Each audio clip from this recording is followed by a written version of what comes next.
What's going on, everybody? Welcome to the Wrestling Junkies podcast. I'm Eric, Mr. Cincinnati Robinson. As always, I'm joined by the podcast dad himself, Chris Hoops. Choops, how we doing, man?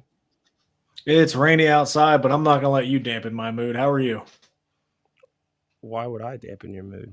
What'd I do? I don't know. I had to say something flashy in the intro. Come on now.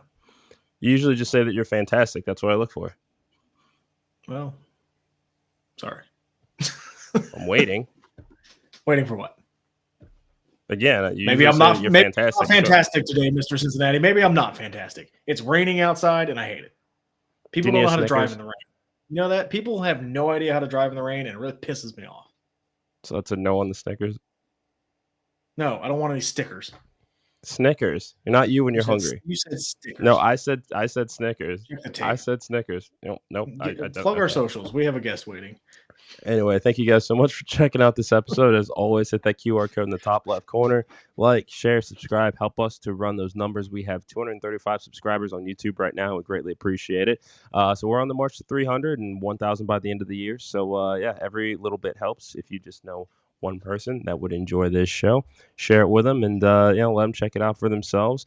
Got kind of a jam-packed show today, so let's get right on into it. As always, we're going to continue to plug this Action Wrestling April 26th, their 6th anniversary show.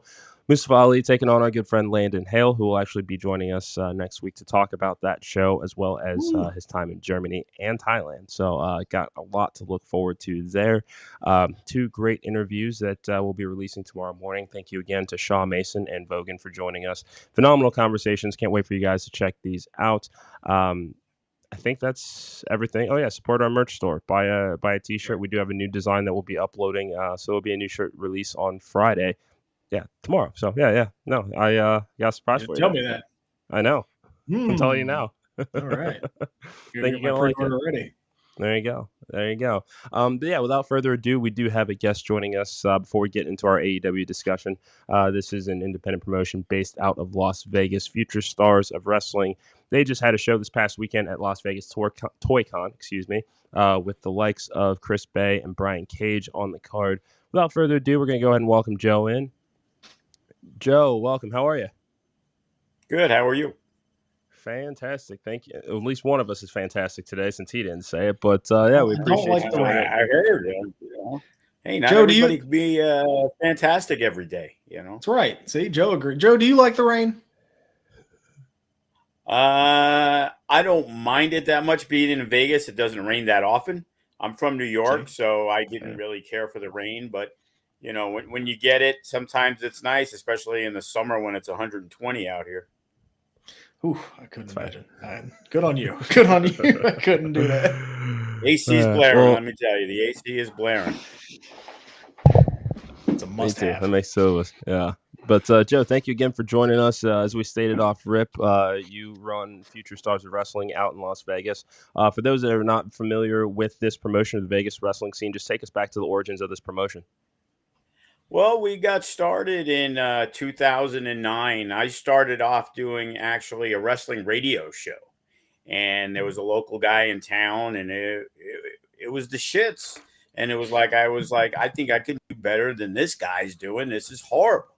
And he got a lot of students. And I remember the first show, it had a good kid and Barry O, which is Orton's brother, and Too Cold Scorpio. But it was a bunch of kids that just weren't ready to do it. And I became friendly with their champion, who was also very disgruntled with the guy. And he decided to start his own school. And then, of course, we had the falling out. And then finally, wrestling got deregulated. And that was like 1999, 2000. So in 2009, we finally were able to get things going. We did a show at a local SWAT meet. And through my connections and being around people, Kenny King was a guy that I'd known really well. And Kenny wrestled for that guy. He'd come out of Tough Enough, and I became friendly with Kenny. And then we used some guys out of California that we ended up knowing. Derek Nykirk, who was part of developmental. He ended up taking one of the Basham spots as Heyman security. Mike Knox, we met through Navajo Warrior in Arizona. And then we had a few different connections. A buddy of mine trained for a while in Philly. I mean, in Chicago with Ace Steel and Colt Cabana and CM Punk. So we ended up getting Ace Steel to come to our show, and that was when we first started. And then when we finally did our own thing, I got Disco and Inferno involved, who lived out here. We had Kenny King, we had Nykirk, and we started building from there, and then started getting talent. The Young Bucks worked our very first show. I know you're going to be talking about them later. In 2009, in a swap meet, Memorial Day weekend, that talk about heat. The swamp coolers were broke. It was about 120 degrees. And years later, one thing the Young Bucks always remembered was working for Future Stars of Wrestling, just because it was probably the hottest show they've ever done. And that wasn't because how great it was because how hot it was. So what are your earliest memories of wrestling? How did you start to like wrestling?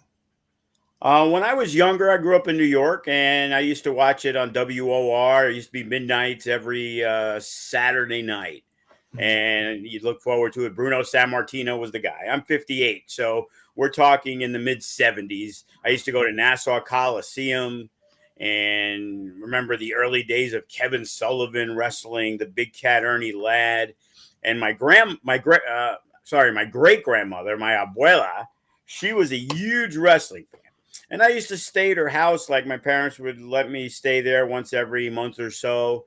And she used to love wrestling, but she only spoke fluent Spanish. So I would go there, and we would be watching shows from the Olympic Auditorium in LA. So some of my first favorite wrestlers was Chavo Guerrero Sr. And I was 10 years old. So it had to be 1975. And it was like, there was a guy named Java Rook. And I know who this guy is. That's Johnny Rods. And at 10 years old, I have no idea why Java Rook is Johnny Rods. And he's managing a guy named Roddy Piper. Or Roddy Piper's managing him at the time. And Terry Funk was a part of it. So I got it from two sides. So I was big WWF. That was, the be all end all. But when I was there, I learned that there was actually other companies by the old NWA in California. Nice. Very nice. Cool. Let's get back to Future Stars of Wrestling. What would you say makes your fan base so unique?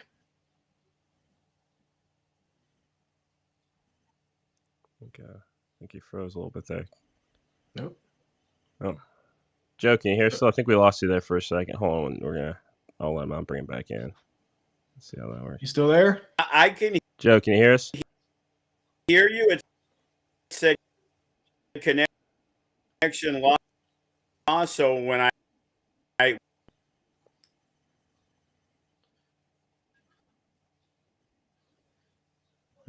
yep. Yeah.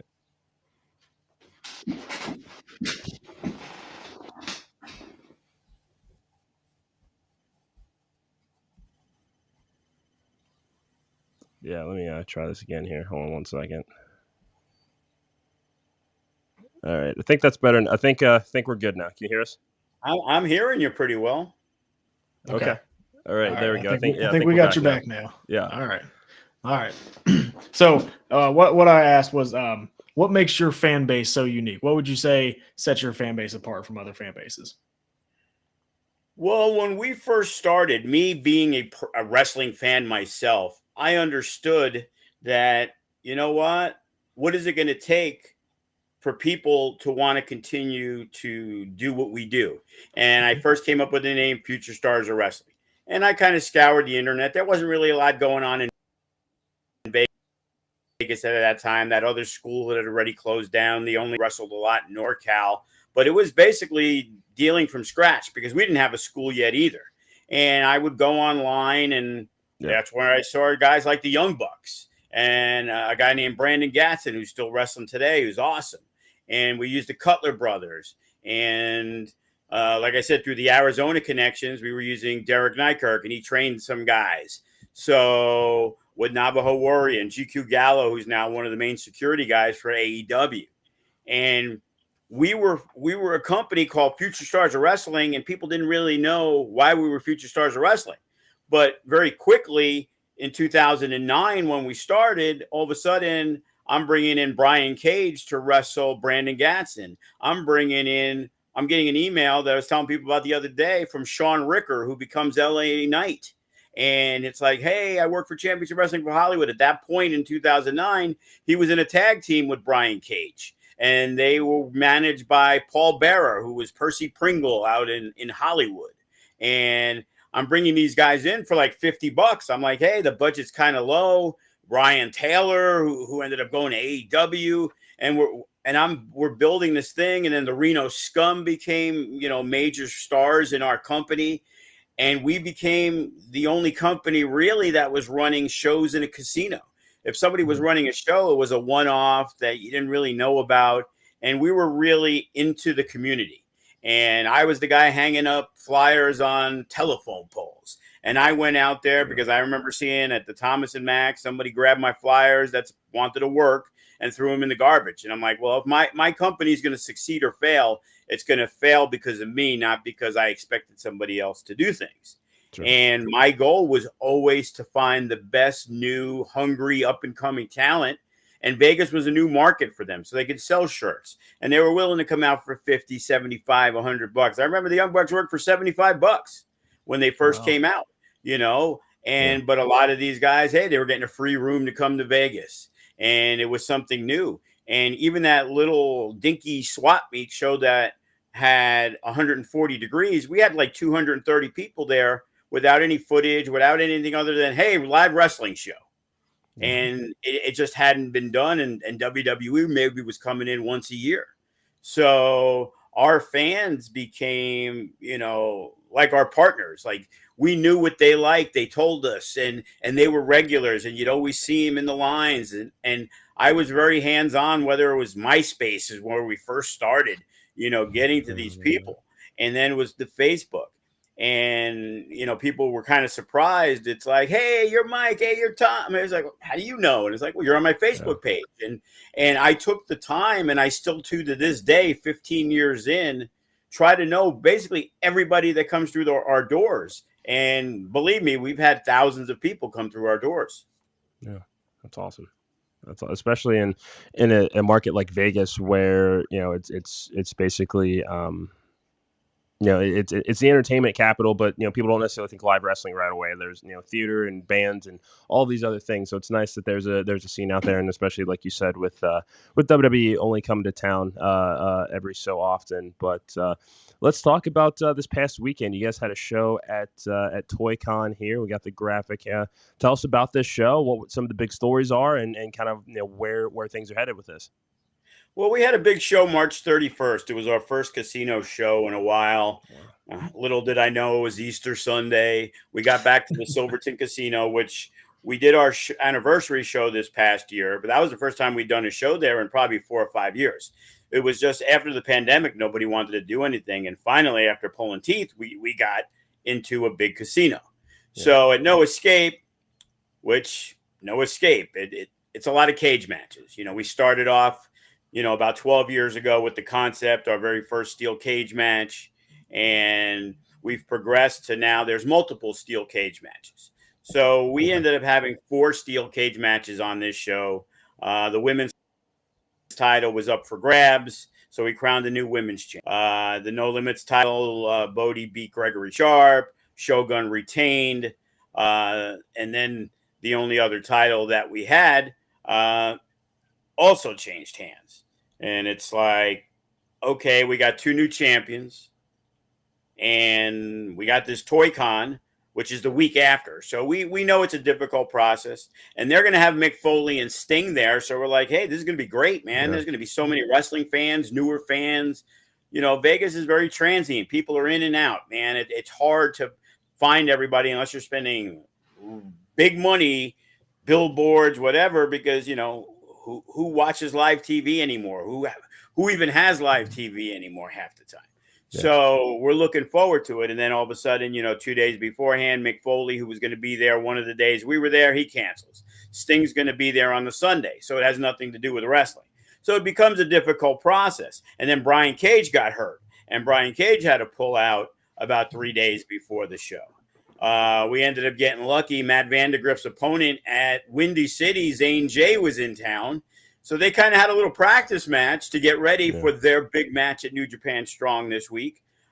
Chris Bay, he's our Mecca Grand Champion. He recently defeated Morrison to retain the title last year. And that's our big show.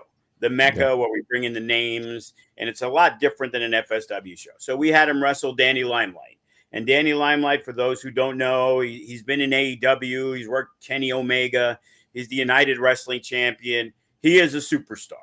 And Danny Limelight is going to be like one of the guys that we first trained that have gone on to the big leagues. Like, for people who don't know, Solo Sikoa, Zoe Stark, and Karrion Kross, we trained them. And a guy like LA Knight started with us 15 years ago. And in TNA, Jay Vidal and Chris Bay, we trained them also. So we've been very fortunate and have a great reputation for the fact that we are cultivating a lot of great young talent. Sid Bodie, D'Lo Brown, and Disco Inferno has been part of it. Kenny King's one of our main trainers. So we have been very lucky and blessed just because of the fact it is Vegas and a lot of people want to come there. So it makes things easier, for us. So the ToyCon, we had done one right before the pandemic. We did the last Mecca show on that Sunday, and Monday the city closed down. But that Friday, we did the ToyCon show, and we had Tessa Blanchard against Chris Bay, and she was the Impact World Champion at the time. So we've had a connection with those guys for a while, and now we got back to it, and now we're just looking to move forward. We thought Friday was going to be the big show because there was nothing really going on. It was also WrestleMania weekend, so everything was difficult. And, Saturday ended up being more attended, but hopefully we made some new fans. We're actually going to be streaming Friday night on Triller. So we have night one. So you'll see Limelight and Bay, Shogun also defending his heavyweight title for the first time. And then Saturday, we're going to air night two, which is going to have Bodie and Rochelle Riveter, our women's and no limits champion. They're going to be defending their titles. So we did 6 matches the second night and 5 the first night. We ran like a full show, an hour and a half, a little smaller. But it was definitely something that we wanted to capitalize on since the week before we had our big show at No Escape, which we were fortunate enough to have the most views we've had on Triller on a show in almost a year. So, awesome. The buzz is good. Our talent level is great. Recently, Royce and Jarrell, the West Coast Wrecking Crew, they came back. They were a team that I put together. They were not even really friends. And they started with me, and they became one of the best tag teams, or the best tag team on the West Coast. So, my strong suit to me is finding the talent and hopefully giving them a platform. And, we've been very fortunate. Future Stars of Wrestling is a very well-known independent company throughout the U.S. You go to TNA and AEW, and pretty much 90% of that roster has worked for me. That's awesome. Well, I know that I'll definitely be checking out both of these shows this weekend. Real quick before we let you go, where can everybody find you guys on social media? On the Twitter, we got FSW Vegas, Facebook, Future Stars of Wrestling. I'm pretty sure it's Future Stars of Wrestling. I'm Instagram. That's one of the few, being old, I don't do a lot of the Instagram stuff. I still do a lot of Facebook for the business of dealing with the wrestlers. It's a lot easier that way, but all our shows are on Triller. Our guy Ben just put it together. We used to have our own FSW network, and we used to charge like $6 a month, and we had all different stuff. But he put things on, and we're now available on Roku. So pretty much every single television set that, unless you're really old and have a 1982 TV, you can get our stuff. And right now, the last 3 years of everything we've ever done in our existence is on the Roku. And, our database, I guess you could say, of talent, our former champions, Hammerstone, who's now on TNA, he started with me when he was 20 years old. And Chris Bay and Brian Cage and LA Knight and Karrion Kross and the list goes on and on of the superstars that were, They weren't even future stars when we started with them. So, it's good to see that the name actually means something, because if you're future stars of wrestling and not one guy came out of what we did to actually accomplish anything in the business. Bodie's just 16 years old. He's become a regular for GCW now. He started with us at our kids class at 9 years old. So That's awesome. Wow.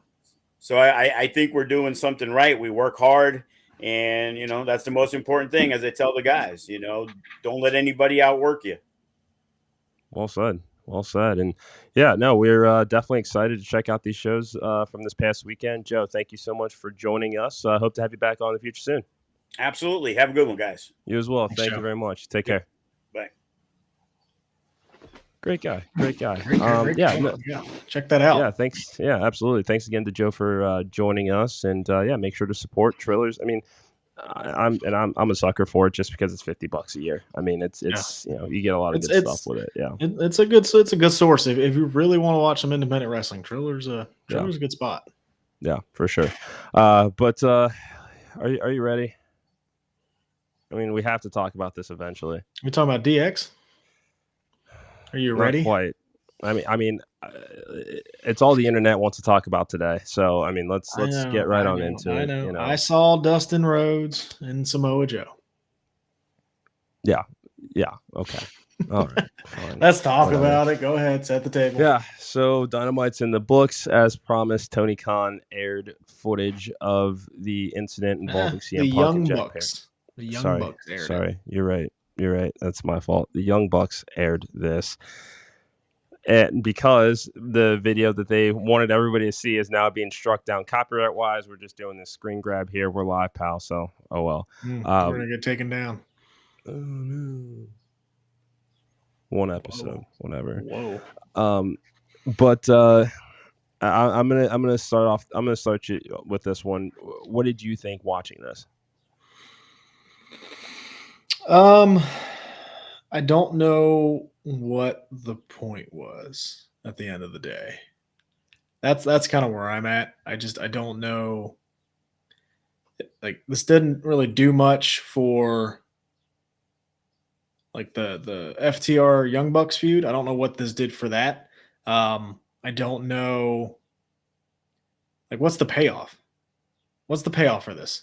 We're not getting Jack Perry versus CM Punk. That's never going to happen. No. Probably ever. But no. To be honest, let's never say never. I never thought I'd see CM Punk back in WWE. So let's be honest. Never say never. But is WWE going to be clamoring to sign Jungle Boy?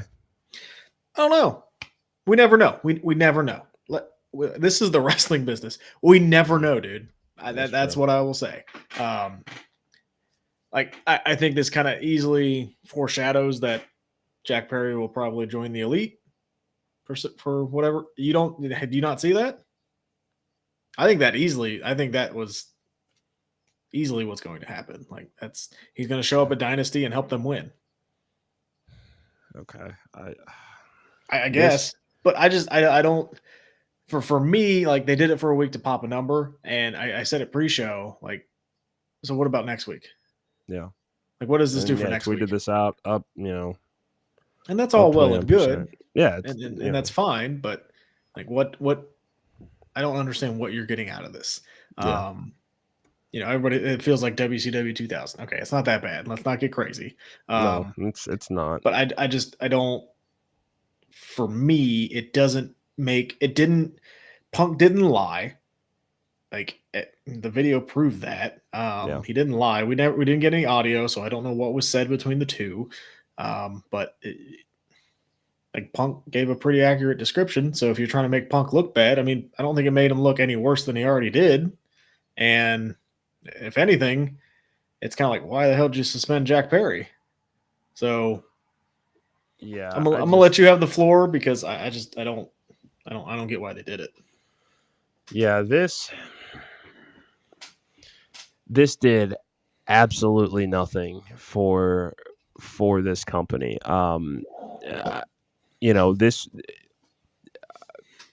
This was not, while this wasn't a bait and switch per se, this wasn't what I expected. This is essentially grainy security footage. I'm thinking, at least my initial thought when they announced this was, all right, well, we're going to air the footage of what happened. If they want to be like WWE on the days of their biggest shows, they've got cameras everywhere. There's always something, some behind the scenes footage that's being packaged for content at a later date. So that I was expecting something more in this vein. They played footage of the fight. That's great. We can't hear anything that anybody says. We can see CM Punk, get his hands on Jack Perry, give him a little choke and all of that, and see the monitors kind of getting pushed around. Let me preface this by saying this is a workplace.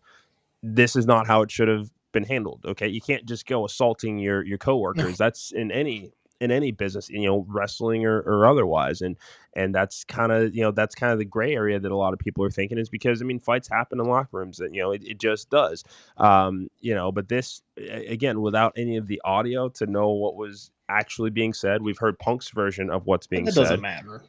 It kind of does. Kind of like it kind of does, but kind of like what you just said. Like, Punk's still in the wrong. I mean, you can't do that. I'm not in a workplace, and I don't think we're disagreeing on that point. But like, no, it didn't make him look any worse than he already did. Like, Punk, you're, for lack of a better term, you're kind of being an asshole. Like, it is what it is. But like, I'll let you continue. Like, I wanted to throw that in there. Like, I get what you're saying with no audio, but I mean, Punk still looks terrible in this situation. Yeah, it's one. This idea was so poorly received that they have scrubbed this from all of their social medias. Even the segment was released on YouTube. That the clip is not in there. Like, they have edited that part out. So basically, you would have, you might as well have not aired it at all if you were just going to go do that the next day, because it wasn't the result that they wanted. That makes them look worse. Is that okay? They wanted to pop this in response to Ariel Helwani, and it's like, okay, great, you're going to do that, but then the backlash is so just negative that you're just going to pretend that it didn't happen in the first place. This is one of those things where if you're going to do it, double down on it, stand by the decision to do it. And it sounds like Tony Khan is the only one that wanted to do this. The Bucks didn't necessarily look the most comfortable in that entire pre-tape segment of having to do this, and it's like the same angle could have been accomplished without this footage at all. And then to try to piggyback and say, oh, well, this is FTR's fault, they distracted us, we didn't even get to do our normal pre-match preparation. Like, F out of here with that. Like, that's that. Why do you like AEW? Like, why do you tune into AEW? Me personally, because it's wrestling. Like, it's like good pro wrestling, right? That's why I tune into AEW, because I want to watch wrestling. If they would have just went out and had a great wrestling match, I think we would have been fine. I don't think I need this story behind it. Like, this is the trilogy. Yeah. This is what we've all wanted. This is the fourth match. Sorry. Yeah. But this is, it's going to be a great match. Let's not get that wrong, but it's just, I don't need this story attached to it. Like, I get you're being bad guys and heels, but it didn't make sense. Because again, there's going to be no payoff to this. Punk is not coming back. Like, Punk is not going to be under TV. We don't know what Jack Perry's doing. I don't know what the payoff is, and to build, like, it feels unnecessary to have this be part of the program, because it just, because then you have FDR come out and cut the same promo that Copeland pretty much cut last week. Yeah. But Copeland cut this promo about everybody needs to, get over it, and we like wrestling and we need to be better. And then Tony Khan comes and divides the internet. Fuck that. Much worse than anything. And it just kind of, like, if you're Copeland, you're like, why did I cut the promo last week if you're going to do this? Yeah. It just, I don't know. Yeah. And so I said this in our group chat today, we knew that they were going to get the ratings pop, and Mr. OTM you watched. Pointed that out. I turned it on in the middle of trivia just so I could see this angle, and actually won trivia last night, by the way. That's like what the first question was. What was that? Where was WrestleMania 1? I kid you not. Well, good thing, because if it was WrestleMania 2, you would have no idea. But all right, whatever. But yeah, look, I tuned in. We're talking about it again. Yeah, it did what I think they wanted it to do. But what happens next week? That's all I'm asking. What's the long term? There's none. I'm not even worried about the number as far as the ratings number next week. I am curious because, again, Tony touts that, the ratings were good. But did this give you a spike in pre-purchases for Dynasty? Did this do anything to help advance the interest? Because if it did, and it was something through the roof, he would have tweeted it out already. So my guess is that this did nothing to get anybody else any more interested in Dynasty than they already would be. And that's kind of a problem. If you're a casual fan, it's going to confuse you even more. Yeah. Because you're going to tune in to see this match, and Punk and Jack Perry won't be there. Yeah, and look at this. I mean, this is the rest of their 2024. Other than July, they have a show every single month this year. So they're on to the monthly pay-per-view schedule essentially at this point. I don't think that focus on that. Focus on that instead of, feeling like you need to clap back because somebody who doesn't work for you anymore was asked a question about it, and Punk, you could tell, was trying to be as reserved as possible because you already knew in the moment when you're watching this interview that it's going to be explosive. A lot like the Colt Cabana interview. We knew that these were questions that he was going to have to answer, or at least wanted to as best that he could. This is just I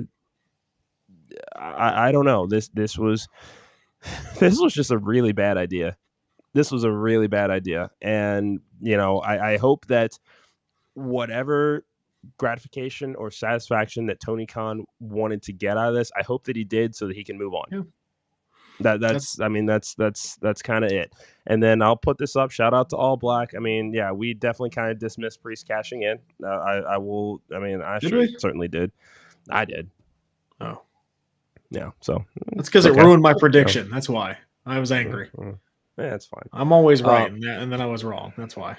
Yeah, whatever. Anything else you want to talk about? I mean, there was a couple things on Dynamite I still want to kind of get into. Absolutely. Any final thoughts on the segment? And like, we're going to talk about it today. Are we going to talk about it next week? Probably not. We're going to talk about it in a couple of days. Probably not. It happened. It was a bad idea. We've seen plenty of bad ideas in wrestling, and White Hummer It missed. It's fine. Yeah, this was and this is if this is what Tony felt that he needed to do for whatever reason, I hope that I hope that he feels that he is either vindicated or accomplished or whatever he hoped that he would feel after releasing this video. I hope that he's felt it and that he can move on and focus on the fact that you have a pay-per-view coming up in 10 days. And you're on an every month schedule now. So focus on that because WWE ain't paying attention to this. WWE doesn't care. What are they doing? They're running their company, and that's a lot of people want to harken it back to the ratings war days of, Bischoff inviting McMahon to Slamboree and doing the count out and all of that. I think these are different times. WWE is very clearly the number one. They've got the majority of the market share of this industry. Everybody else is playing catch up, so it doesn't really affect them. That it's basically, hey, thanks for advertising one of our wrestlers on your show last night. Thank you very much. We appreciate it. Pretty much. That's what they got out of it. Yeah. Pretty much. So one last question. Yeah. Did they lose a fan in you last night? No. I think I'm gonna watch. I mean, I'm still gonna watch Dynasty. I'm still an AEW fan. I just think that the tribalism needs to stop. I think it is possible to enjoy both companies without being seen as a shill for any of them. We're not. We just like good wrestling. I still like AEW. It just this was a swing this just and a miss. Didn't need to be. This just made felt no sense. unnecessary, and when WWE does something stupid, we will probably have the same reaction. I don't. This one didn't make much sense. Yeah. It felt desperate. That's all. Well, Ospreay kind of clapped back at Hunter, which I know there's more negative reaction in the group chat on this one. This one I'm not as upset with, if I'm going to say that. Okay. Yeah, sure. Because this one, didn't feel as personal. it was, hey, you made a comment about me on a podcast. I'm gonna clap back, and then he moved on, and that'll probably be the end of it, right? Like, I don't think we're gonna get months and months and months and months of this. Like, Triple H probably won't say anything else. Well, Ospreay probably won't say anything else. Like, I know Renee looked. We don't know how she felt. She looked like she felt uncomfortable, but this one I'm not as upset as. It's just, if this happened on any other night, I don't think it would be getting the backlash that it would be getting. But because it happened literally right after that segment, I don't. Yeah. This one I'm not as upset as the Young Bucks thing, because it's not as. Yeah. But yes, like, he didn't say his name, and I agree, Kyle. But I don't know. Tony is setting the stage for this about this kind of behavior is okay. So and that's, I mean, so I don't necessarily feel the exact same way about that's from what I've seen online about this, just because I didn't watch this actual segment, because I didn't know this was something I need to look out for. But I think I read somewhere on Twitter that this was a line that a writer or a producer kind of fed Will to say. Will Ospreay doesn't strike me as a person that would give two shits about something being alluded to on a podcast when his name's not mentioned. Like, he just doesn't strike me as that kind of person as far as when you hear him talk and just kind of his general demeanor. Mm-hmm. So that's why it's just like this felt forced, and that's I think that's why I didn't care for this segment and kind of care for why why did you feel that you needed to do this tonight of all nights? It's just these are self-inflicted sort of things that it just didn't make any sense. What does this do? Again, what does this do to advance what we have already called match of the year, and the bell hasn't even rung yet? Yeah, like it does nothing. It does absolutely nothing, and it's just like, look, I know WCW took pot shots back in the day. WWE took pot shots back in the ECW. I get that. Everybody does it. I just feel like we're in a different time now, especially because, again, WWE just stays in their own lane, more or less. They're focused on their product and what they can do. We're not going to hear anybody talking about Tony Khan or alluding to Tony Khan next week on Raw, SmackDown, NXT. They're getting ready for the draft. They're getting ready for their next wrestling calendar year. They don't give a damn about what AEW is doing. So, for this, it just, but it still happens on that side. Like, I'm just playing devil. Sure. Excuse me. You know what I'm trying to say. It still happens. Like the Hall of Fame speech a couple years ago, Triple H calling it a piss ain't company. Yeah. Punk over the weekend, over WrestleMania weekend, again, won't shut his mouth, asking Miz if he's going to get an attendance tattoo. Like, it still happens on both sides. But I think and here we go. I think we as fans need to just get over it. Like, there are so many egos in wrestling that we don't need to react the way we do, because then the egos just keep getting bigger and bigger. Let's just get over it. Like, it's fine. It happened. It's over. Yeah. It's over. Hopefully it's over. And if it's not over, there's a big issue. If it's not over after this, there's a big issue. AEW needs to, I don't want to say stay in their lane, but do what got you to the dance. Just put on great wrestling. Just put on great wrestling. You have the talent over there. You got an Ospreay, an Okada, a Mercedes. Who, let's be honest, Okada on a squash match is not probably the best way to do it. Mercedes got attacked or something last night, didn't she? Her promos have not been good, and it's a little surprising because I thought she's much better than she's showing. And I don't know, maybe it is she needs a script, but they just they haven't been very good. They kind of feel robotic almost, and that's not Mercedes. And I'm not saying that's the booking. I'm just saying maybe something she just needs a feels writer. different compared to what we saw with Sasha Banks in WWE versus Mercedes And Moné in this AEW. could all change when she gets in the ring and has a great match. Again, that's why Yeah. I watch AEW, because they Yeah. have great matches. I love watching some of the wrestling matches we've gotten. We would have never gotten if it wasn't for AEW. So, like, I wouldn't have Daniel Bryan right now. I wouldn't have Copeland right now. I wouldn't have half the people having jobs. Like Moxley, who knows what Moxley would be doing right now? Like, Yeah. I'm happy that AEW is around, but nights like last night where you only have one match in the first hour and a half is pretty dumb. Like it almost felt like a 2012 Raw. Like there was so much non-wrestling. I watch AEW to watch wrestling. I watch WWE to watch sports entertainment. And the last couple of weeks, they've kind of felt like they've almost flipped a little bit. So it'll be an interesting next couple of weeks. Hopefully, the dust is settled, everybody's feelings are okay, and nobody's bitching and moaning anymore. Let's just focus on your business, because WWE's going to focus on theirs, and I mean, figure out why you have low attendance numbers. That's like, figure that out. Like, let's not go attack the big company. Go figure out what's going on with your company. I mean, case in point, they're going to be, Collision's going to be in the area this weekend.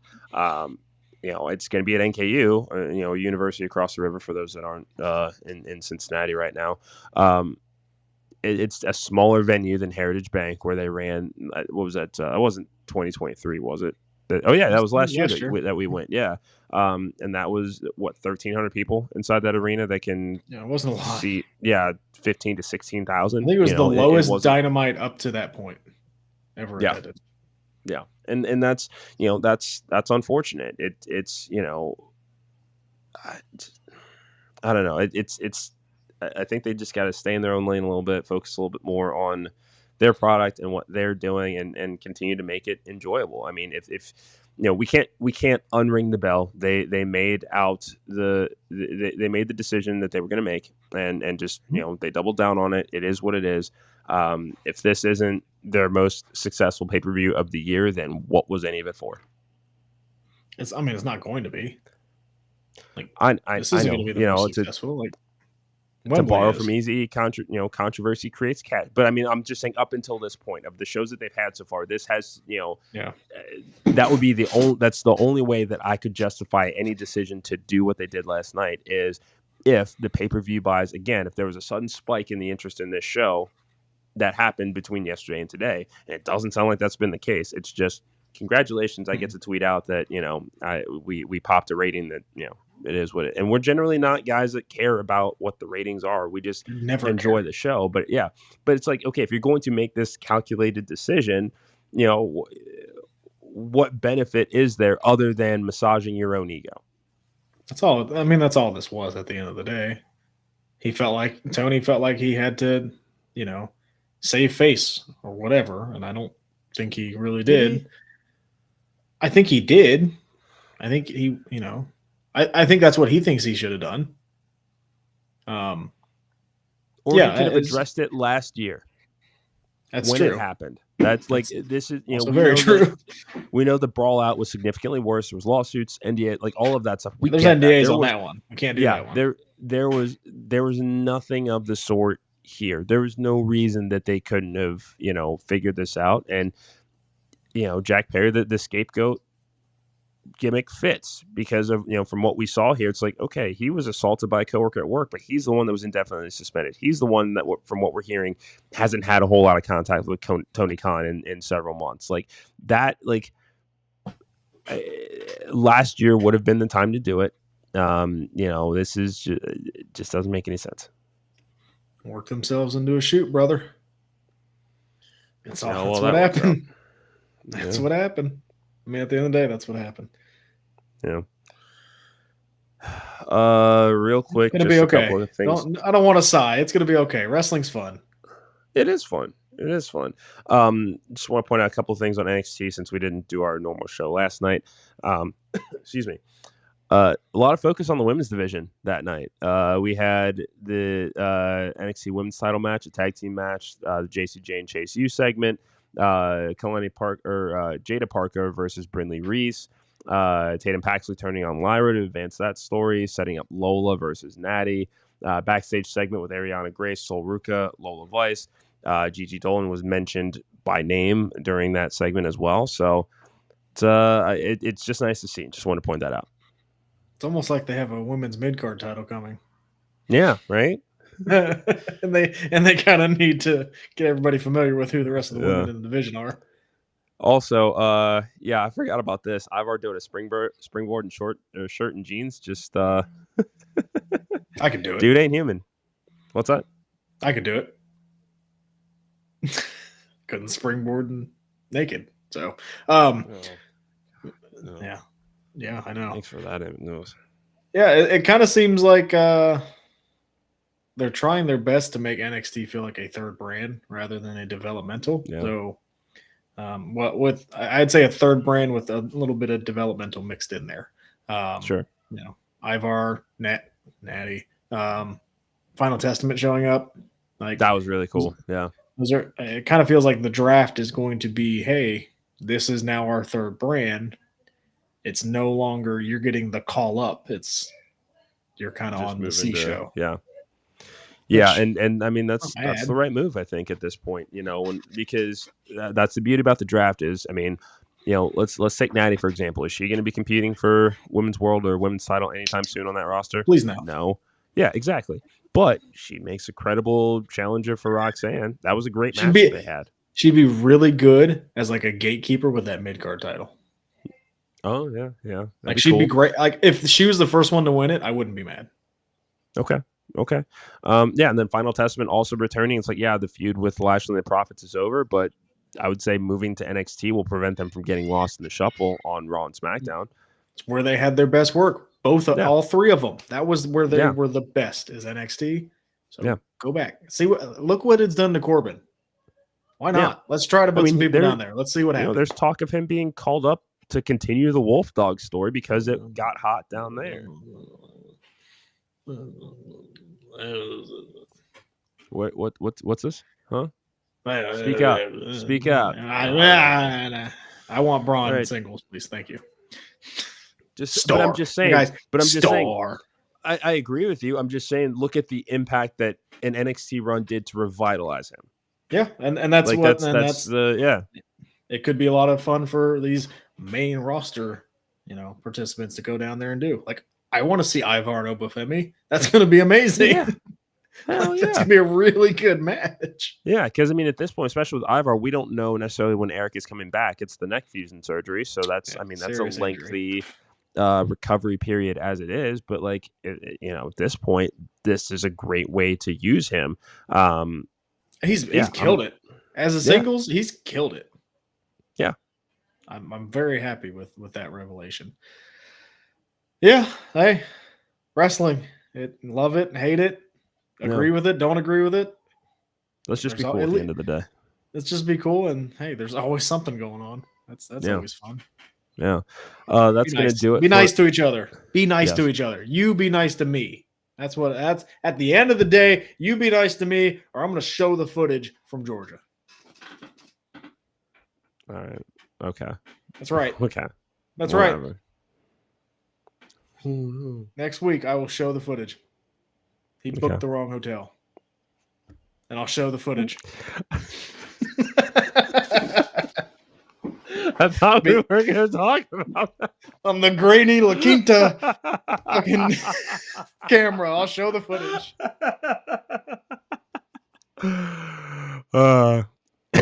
Any final thoughts on today's episode, my friend? On today's episode, no, we're almost 50 minutes in. I've seen you too long. Well, that's going to do it for us. Make sure to tune in tomorrow at 6:30, happy hour edition, 150 episodes of the Wrestling Junkies podcast. We're going to celebrate. We're going to preview SmackDown. We're going to, we're going to look to the future. It's a new era. Oh, God. What? Okay. I'm so tired of the new era, but I'm already tired of it. I know.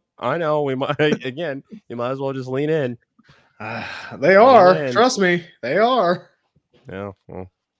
Yeah, 150 episodes of the Wrestling Junkies. So come hang out, come celebrate. We're just gonna shoot the shit, and it's gonna be a good time. I'm gonna podcast without my shirt off. 150 episodes. Let's go. Nobody wants to see that. Anyway, for the podcast dad and My Mr. wife Cincinnati. Okay. Okay. Not even All shit. right. Love you guys. See you tomorrow. Have a good night, guys.